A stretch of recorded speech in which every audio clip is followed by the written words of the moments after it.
జిల్లా రౌతలపూడి మండలం గిడచాం గ్రామంలో ద్విచక్ర వాహనాలు ఢీకొని భారీ ప్రమాదం సంభవించింది.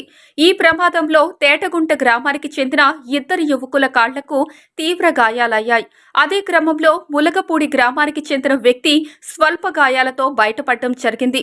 ఈ ప్రమాదం సంభవించిన విషయం తెలియగానే గిడచాం గ్రామానికి చెందిన ఆంధ్ర న్యూస్ రిపోర్టర్ బుర్రి సతీష్ తక్షణమే స్పందించి పోలీసు వారికి సమాచారం అందించి అంబులెన్స్ కు కాల్ చేయడం జరిగింది.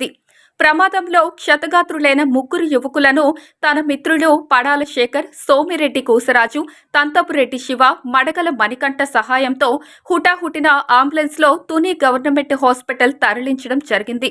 ఈ సందర్భంగా స్థానికులు మాట్లాడుతూ గతంలో ఇలాంటి ప్రమాదాలు చాలా సంభవించాయని, ఇరుకు రోడ్ల వల్లనే ఇలాంటి ప్రమాదాలు చోటు చేసుకుంటున్నాయని, రవాణా శాఖ వారికి పలుమార్లు తెలియజేసినా వాళ్లు స్పందించడం లేదని స్థానికులు అసహనం వ్యక్తం చేస్తున్నారు.